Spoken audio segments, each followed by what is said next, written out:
Assalamualaikum warahmatullahi wabarakatuh. Izin memperkenalkan diri. Perkenalkan, nama saya Haliza Salma Maulida dengan NIM 2410911320013 dengan dosen pengampu Dr. Abdullah Eski Iliandri, Magister Kesehatan. Hari ini saya akan menjelaskan mengenai anatomi permukaan yang telah dipaparkan oleh Dr. Oski sebelumnya. Sebelum lanjut lebih dalam, kita perlu mengetahui apa sih pengertian dari anatomi itu. Jadi, ana adalah habis atau ke atas, sedangkan tomi adalah memotong. Jadi, anatomi itu adalah ilmu yang mempelajari struktur tubuh dengan cara menguraikan struktur tubuh itu menjadi bagian yang lebih kecil ke bagian yang paling kecil. Lalu, kita juga perlu memahami istilah-istilah dasar dari anatomi itu sendiri. Yang pertama di sini ada bagian anterior, di sini bagian posterior. Nah, anterior sendiri artinya adalah bagian depan ya, sedangkan linea adalah garis. Mediana adalah tengah. Jadi, linea mediana anterior di bagian sini adalah garis tengah yang membagi tubuh secara vertikal. Lalu di sini ada linea sternalis, garisnya di sini. Itu adalah garis yang mengikuti tulang dada. Jadi, nama lain dari tulang dada adalah sternum. Jadi, makanya namanya linea sternalis. Nah, lalu ada linea parasternalis, yaitu adalah garis paralel dengan linea sternalis dan terletak di samping sternum. Di sini letaknya. Lalu selanjutnya ada linea medioclavicularis. Nah, ini garisnya di sebelah sini. Itu adalah garis yang melalui titik tengah tulang selangka atau klavikula. Jadi klavikula itu di sini, nah garis tengahnya di sini, seperti itu.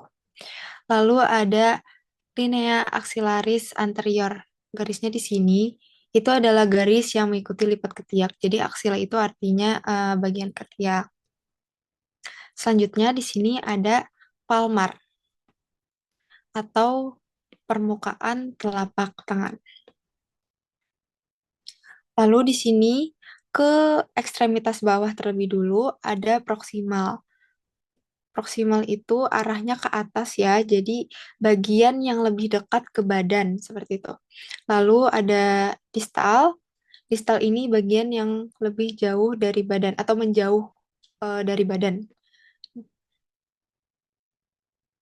Sama seperti ini tapi di ekstremitas atas, proksimal dan distal.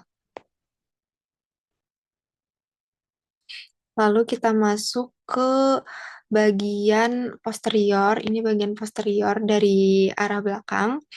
Nah, di sini kurang lebih sama ya seperti anterior juga. Yang ada bahasa baru itu di bagian sini. Kranial atau lebih sering kita dengar dengan superior. Nah, jadi superior itu bagian ke arah atas mendekati kerangka kepala. Lalu di bawahnya ada kaudal atau lebih sering dengar dengan inferior. Itu tuh ke arah bawah menuju kaki. Jadi tadi superior itu ke arah atas menuju kepala, sedangkan inferior ke arah bawah menuju kaki.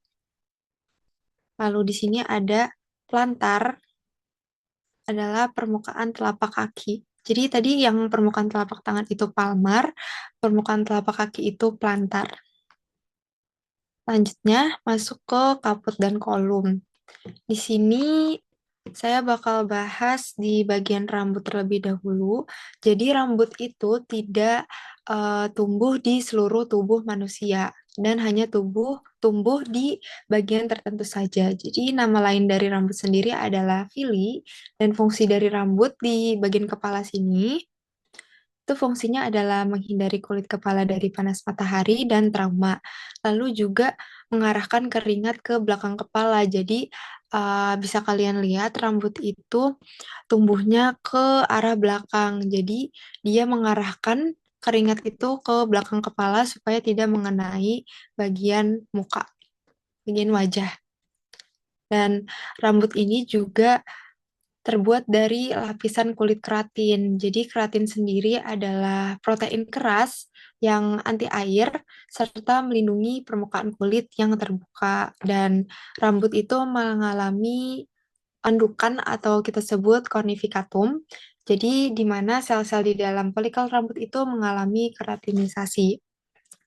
Selanjutnya, selain rambut di sekitar tubuh, ada juga rambut di sekitar aksila tadi. Jadi namanya ada bulu ketiak ya, dan fungsi bulu ketiak sendiri adalah melindungi kulit. Bulu ketiak itu mengurangi gesekan, karena kan lengan kita arahnya tertutup. Nah, jadi ada gesekan di situ dan bulu ketiak itu mengurangi gesekan. Jadi dia menghalangi kotoran dan bakteri serta memperlambat penguapan keringat agar kulitnya tetap lembab.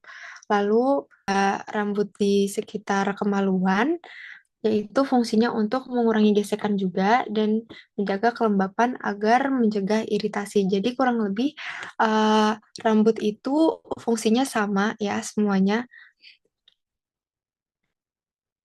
Nah, di bagian sini, di ini ada rambut. Rambut itu adalah nih ya hair. Rambut itu adalah struktur filamentus yang tumbuh dari folikel rambut di kulit. Nah, folikel rambut itu di sebelah sini. Lalu ada juga kelenjar sebasea atau bahasa Inggrisnya oil gland. Jadi kelenjar sebasea itu adalah kelenjar minyak yang terhubung dengan folikel rambut dan terletak di lapisan dermis. Dermis itu di bagian sini ya. Jadi di rambut ini ada lapisan dermis, kulit kepala itu ada lapisan epidermis, lapisan terluar kulit yang membentuk permukaan, lalu ada dermis, lapisan di bawah epidermis yang mengandung struktur seperti pembuluh darah dan saraf. Rambut itu tadi sudah ya fungsinya untuk melindungi kulit, lalu juga bisa memberikan penampilan tentu saja. Lalu kelenjar sebasea itu fungsinya dia memproduksi sebum, minyak alami yang melumasi dan melindungi kulit serta rambut. Jadi rambut kita ini memerlukan minyak atau sebum agar rambut kita itu tetap lembab. Rambut yang ada pada tubuh itu perlu minyak ya tadi untuk menjaga kelembapan dan mengurangi resiko patah. Jadi ketika rambut kita kering, kutikula di rambut kita itu bisa menyebabkan patah atau kerapuhan. Dan keratin ini berfungsi untuk memberikan kekuatan. Selanjutnya kita kembali ke bagian kafot dan kolum. Di sini ada bagian alis. Nah, alis ini nama lainnya adalah supersilia. Alis itu merupakan rambut yang berbentuk melengkung yang mengikuti lengkungan tulang supraorbital. Jadi tulang supraorbital itu ada di sini. Dan setiap rambut yang tumbuh dari folikel yang tertanam di dermis itu terhubung dengan kelenjar sebasea tadi ya, yang memproduksi sebum. Nah, jadi fungsi dari alis sendiri itu adalah melindungi mata dari keringat, air hujan, debu, dan lainnya. Dan dan bentuk lengkungan alis ini juga membantu mengarahkan cairan ke arah lateral dari mata ke arah samping sini dan medial. Jadi dia melindungi supaya tidak terkena mata. Kalau terkena mata, kalau cairan keringat kan asam ya, jadi perih sehingga diarahkannya ke lateral dari mata dan medial dari mata. Selanjutnya, masuk ke bagian hidung atau bisa disebut juga nasal. Nah, hidung itu adalah saluran utama untuk udara yang kita hirup. Jadi, di hidung ini terdapat tulang rawan yang memberikan fleksibilitas dan dukungan struktural. Jadi, kalau misalnya hidung kita terkena benturan, itu tuh masih aman dan hidung kita tuh juga bisa bergerak dan beradaptasi karena tulang rawan itu sendiri. Dan lubang hidung itu kenapa arahnya ke bawah? Nah, hal ini mencegah penumpukan cairan dan juga mengurangi resiko infeksi. Lalu arah bawah ini juga menghindari benda asing yang masuk.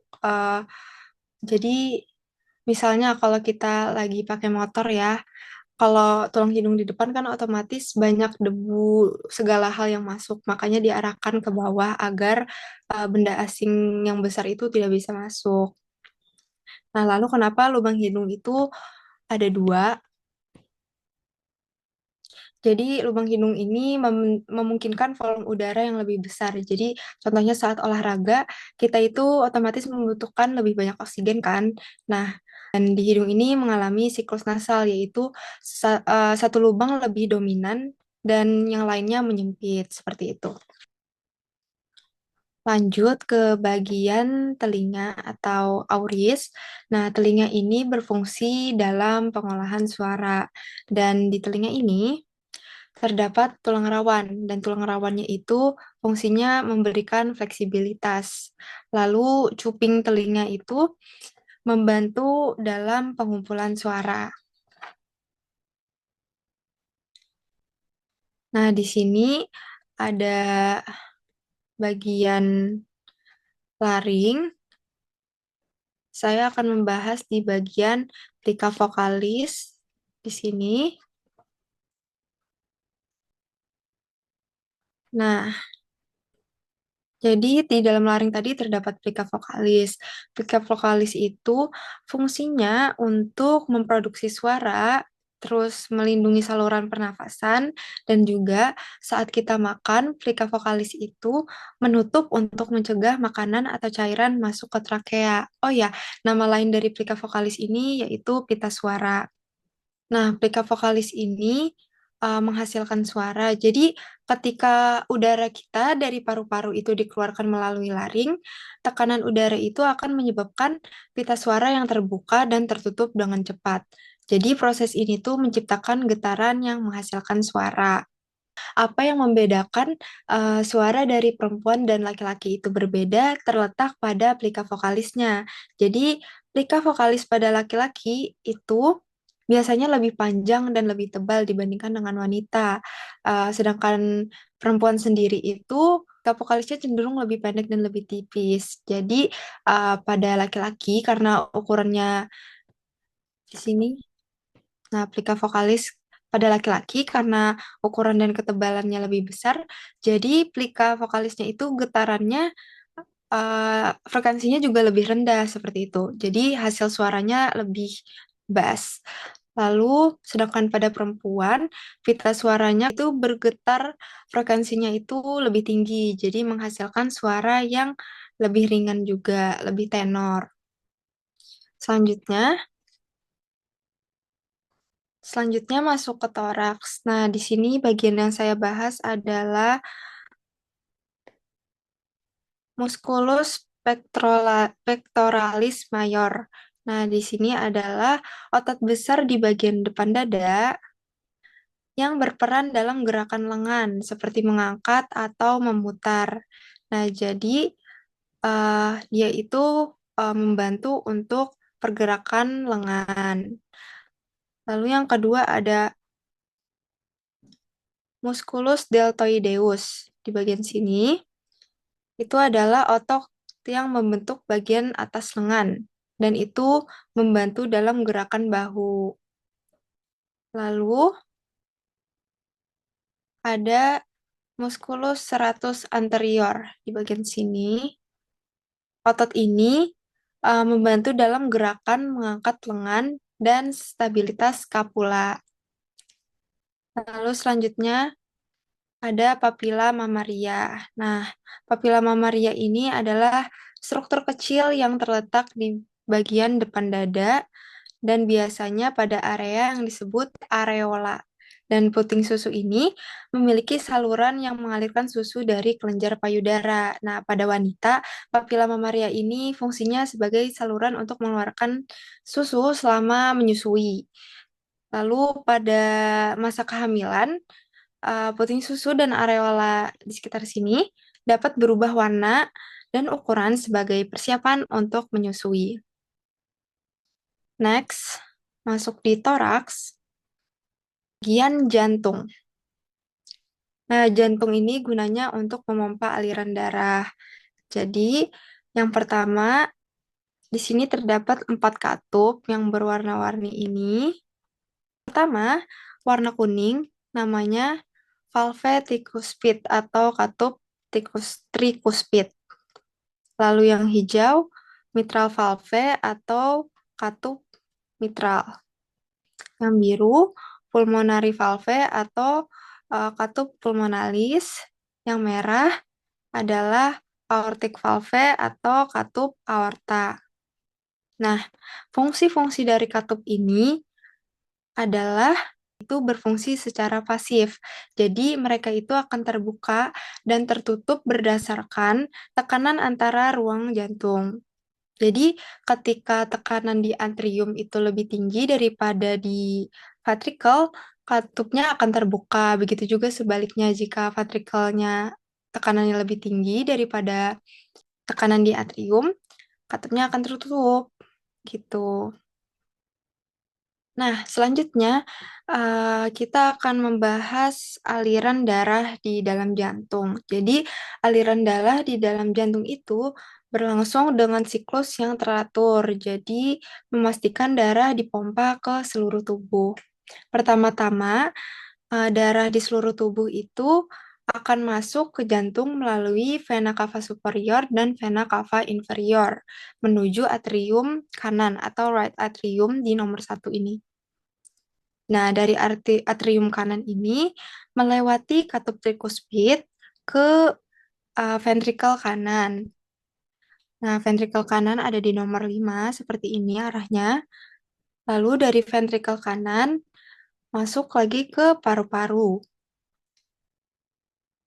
Melewati katup pulmonalis atau pulmonary valve. Lalu selanjutnya menuju arteri pulmonalis yang membawa darah ke paru-paru untuk oksigenisasi, dan darah itu kembali melalui jantung vena pulmonalis dan menuju ke atrium kiri. Nah, atrium kiri ada di nomor sini.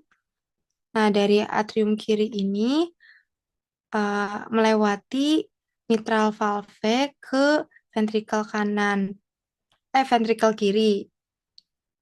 Nah, dari ventrikel kiri itu baru melewati valve aortik atau aortic valve dan diedarkan ke seluruh tubuh.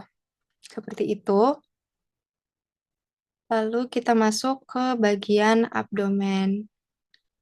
Di sini akan saya bahas adalah musculus rectus abdominis. Jadi, musculus rectus abdominis ini terletak di bagian depan abdomen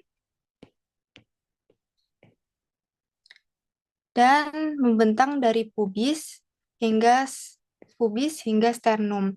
Pubis itu adalah tulang kemaluan dan sternum itu seperti di awal adalah tulang dada. Dan fungsi utama dari musculus rectus abdominis ini berfungsi dalam fleksi tulang belakang. Jadi dia membantu dalam gerakan seperti duduk dan juga posisi berbaring. Dan juga otot ini berkontraksi untuk membantu menungkuk tulang belakang ke depan. Jadi ketika kita bungkuk, musculus rectus abdominis ini berfungsi untuk menarik bagian atas tubuh ke arah panggul, sehingga kita bisa bungkuk. Lalu ada musculus pectoralis major. Tadi sudah ya di sini terletak di depan dada, lalu dia menutupi sebagian besar permukaan anterior toraks. Dan ototnya tuh biasanya bentuknya seperti kipas dan ada terbagi dua. Ada yang clavicularis berasal dari clavikula, lalu ada sternocostal berasal dari sternum dan tulang rusuk. Dan fungsinya dari musculus pectoralis major ini adalah dalam pergerakan juga. Jadi aduksi, yaitu mendekatkan lengan ke arah tubuh. Rotasi medial tadi memutar lengan ke arah tubuh, dan fleksi itu mengangkat lengan ke depan, seperti itu. Nah, gerakan lengan ini juga sangat penting ya, karena eh, terutama saat kita melakukan aktivitas sehari-hari seperti mendorong, menarik, dan mengangkat benda. Selanjutnya kita masuk ke bagian abdominopelvic regions atau daerah abdominopelvic. Jadi di sini ada regio umbilikal atau umbilical regio, yaitu area di sekitar pusar, lalu ada regio iliak, ada iliak kanan dan iliak kiri, yaitu area di sekitar tulang panggul, lalu ada Hypochondria regio yang kanan dan kiri, area di bawah tulang iga, dan ada hypogastric regio, area di bawah perut, lalu di sini ada epigastric region, right lumbar, bagian lumbar di bagian kanan dan bagian kiri. Nah, fungsi dari pemetakan ini adalah untuk diagnosis dan pengobatan. Jadi, dia itu membantu mengidentifikasi lokasi yang nyeri begitu, yang ada sakit. Lalu, next kita masuk ke abdominopelvic quadrant atau kuadran abdominopelvic. Yang pertama ada kuadran kanan atas atau RUK. Jadi ini adalah area di bawah tulang iga kanan. Lalu ada LUK atau left upper quadrant, kuadran atas kiri, yaitu area di bawah tulang iga kiri. Lalu ada RLQ, right lower quadrant, kuadran bawah kanan, yaitu area di bawah kanan, seperti itu. Dan ini LLQ, left lower quadrant, area di bawah kiri. Jadi, fungsi dari kuadran ini adalah membantu identifikasi dan pemantauan organ-organ untuk rongga abdominopelvic. Selanjutnya ada ekstremitas superior. Nah, di sini saya akan membahas bagian anterior terlebih dahulu, yang di sini ada musculobicep brachii. Jadi ini adalah otot yang terletak di bagian depan lengan dan berfungsi untuk flexion pada siku serta supinasi pada lengan bawah. Jadi fleksi itu mendekatkan lengan ke arah tubuh, dan supinasi itu adalah membalik tangan. Jadi gerakan itu ada untuk lengan atas ya, ada fleksi dan ekstensi. Jadi tadi untuk di sini musculus bicep brachii. Nah, otot ini terletak di bagian depan lengan atas tadi dan berfungsi untuk fleksi pada siku serta supinasi pada lengan bawah. Nah, jadi fleksi itu mendekatkan lengan ke arah tubuh. Sedangkan di sini ada musculus tricep brachii.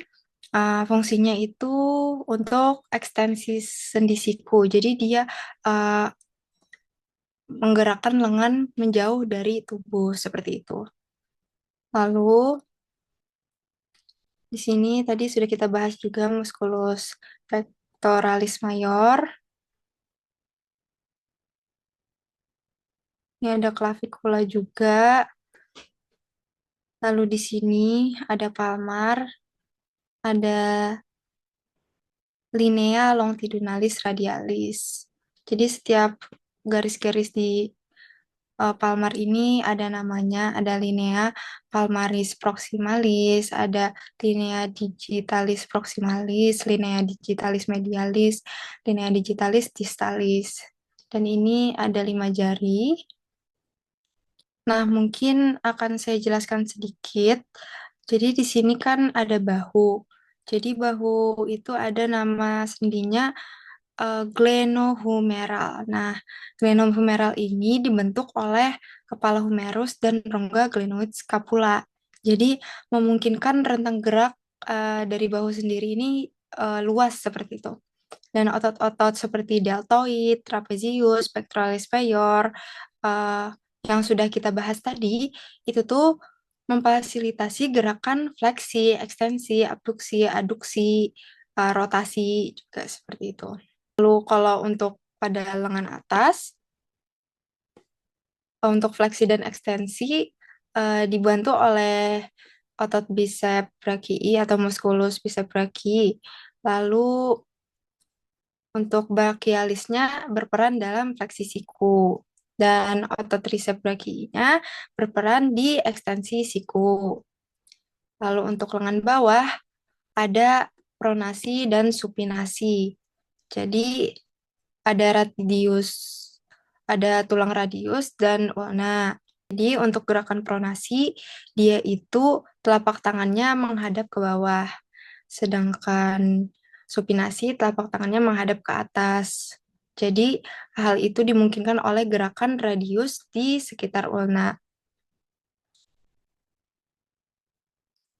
Selanjutnya kita masuk ke bagian dorsal. Nah, pertama-tama yang akan saya bahas di sini ada musculus trapezius. Jadi, musculus trapezius ini terletak di bagian belakang atas tubuh, membentang dari tengkorak sepanjang tulang belakang hingga ke bagian punggung dan juga melebar ke bahu. Jadi otot ini memiliki bentuk segitiga dan terdiri dari tiga bagian. Jadi ada bagian atas atau superior, bagian tengah atau medius, dan bagian bawah atau inferior. Jadi sebenarnya untuk memahami nama-nama dari anatomi ini, jika kita sudah mengetahui arti dari bahasa Latin itu sendiri, akan mudah ya. Balik lagi ke musculus trapezius. Musculus trapezius ini berperan dalam menggerakkan dan menstabilkan skapula atau skapula itu nama lain dari tulang belikat. Nah, gerakannya juga otot ini itu terlibat dalam berbagai gerakan ya, termasuk elevasi. Nah, ini istilah baru lagi. Elevasi itu mengangkat. Lalu depresi itu menurunkan, retraksi itu menarik kembali, dan rotasi skapula itu rotasi itu memutar. Musculus trapezius ini juga penting banget buat menjaga postur tubuh yang baik dan membantu dalam pergerakan kepala dan juga leher. Lalu di sini ada os sacrum yang akan saya bahas. Jadi untuk dalamnya seperti ini fotonya. Nah, jadi sakrum ini gunanya untuk menopang berat badan dan melindungi struktur saraf yang ada. Jadi, sakrum berbentuk segitiga, terletak di dasar tulang belakang, lalu tepat di atas tulang ekor di atasnya berbentuk segitiga kan. Nah, juga menghubungkan tulang belakang ke bagian panggul dan terletak di antara dua tulang pinggul. Seperti itu. Selanjutnya, mengenai pelvis. Jadi, apa perbedaan dari pelvis female dan male, perempuan dan laki-laki? Perbedaan bentuk anatomi permukaan pelvis antara wanita dan laki-laki ini didorong oleh kebutuhan reproduksi wanita. Jadi, khususnya itu untuk mengakomodasi kehamilan dan persalinan. Jadi, perempuan itu pelvis panggulnya lebih lebar ya. Nah, meskipun kedua jenis kelamin ini memiliki struktur dasar yang sama, tapi ada perbedaan. Jadi, uh, panggul wanita ini yang pertama lebih lebar dan lebih oval, sedangkan pria lebih sempit dan bentuknya hati gitu. Nah, lalu ada di bagian tulang sakrumnya. Tadi sakrum di bagian sini ya. Sakrum wanita itu lebih pendek dan lebih lebar, lalu juga koksigeusnya lebih fleksibel, jadi pergerakannya lebih besar gitu selama persalinan. Sedangkan laki-laki sakrumnya itu lebih panjang dan lebih sempit. Nah, koksigeusnya itu jadi kurang fleksibel. Selanjutnya, masuk ke ekstremitas inferior. Di sini ada yang paha anterior, yang tampak anterior dan posterior ya, di sini. Jadi untuk di paha anterior, yang pertama ada musculus rectus femoris, yaitu berperan dalam fleksi panggul dan ekstensi lutut. Jadi Muskulusnya ini penting untuk gerakan berjalan. Lalu ada musculus vastus lateralis, medialis, dan intermedius. Ini adanya lateralis di sini. Yang pertama itu tuh membantu ekstensi lutut juga dan memberikan kekuatan saat berdiri dan berjalan. Selanjutnya ada di paha posterior, ada musculus biceps femoris. Di sini berperan dalam fleksi lutut juga dan rotasi lateral kaki. Dan muskulus ini juga penting untuk keseimbangan dan mobilitas. Bagian anterior di sini ada musculus tibialis anterior. Ini tuh gunanya untuk menarik kaki ke atas atau bahasa lainnya dorsifleksi dan ke dalam itu inversi. Jadi penting untuk mengangkat ujung kaki saat berjalan. Lalu di sini juga ada musculus extensor digitorum longus. Membantu ekstensi jari-jari kaki ini memungkinkan memungkinkan gerakan jari juga agar jari bisa bergerak.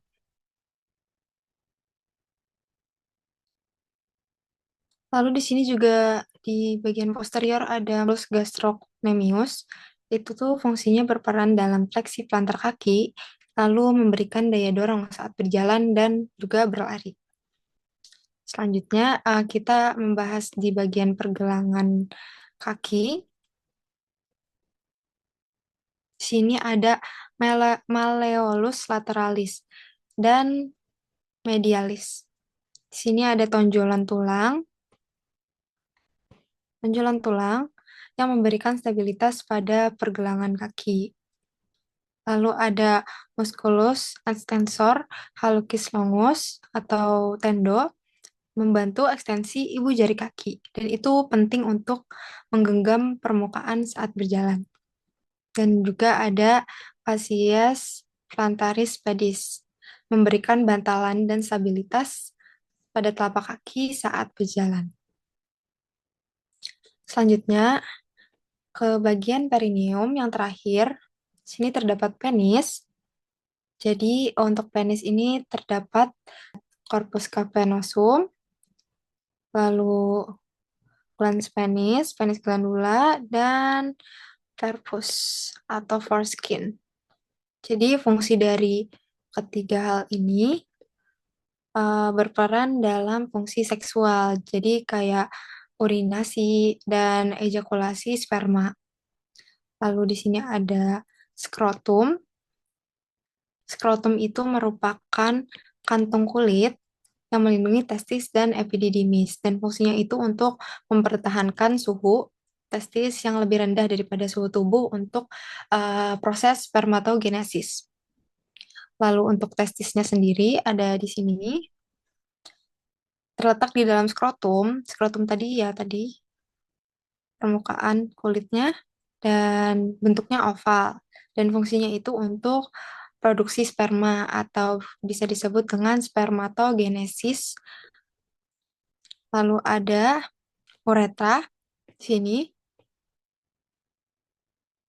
Jadi uretra ini adalah saluran yang menghubungkan kandung kemih dengan ujung penis dan fungsinya itu untuk pembuangan urin dan ejakulasi cairan sperma.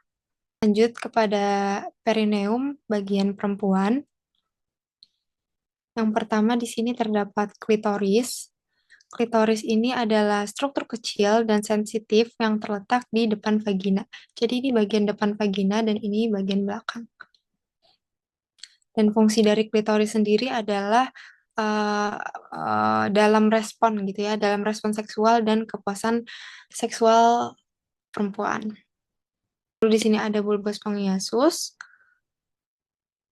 Jadi bulbus spongiasus ini adalah otot yang mengelilingi bagian bawah vagina. Ini otot-otot semuanya ini. Dan fungsinya itu membantu dalam kontraksi vagina selama orgasme dan juga pengeluaran urin. Lalu ada ureta, dan ureta ini kurang lebih sama seperti di perineum laki-laki, yaitu untuk saluran pembuangan urin dari tubuh. Lalu di sini Ada vagina. Jadi, vagina adalah saluran yang menghubungkan serviks rahim dengan bagian luar. Dan fungsinya itu untuk saluran keluar masuk, menstruasi, hubungan seksual, dan kelahiran. Lalu di sini ada musculus perineal transversal. Jadi ini adalah serangkaian otot di dasar panggul. Dan fungsinya itu untuk menyokong organ-organ panggul dan membantu dalam kontrol buang air besar. Yang terakhir, terdapat anus di sini. Jadi anus ini adalah lubang pembuangan akhir saluran pencernaan yang berfungsi sebagai defekasi dan kontrol buang air besar atau tempat keluarnya buang air besar. Baik, sekian penjelasan dari saya. Terima kasih. Mohon maaf jika ada kesalahan kata. Wassalamualaikum warahmatullahi wabarakatuh.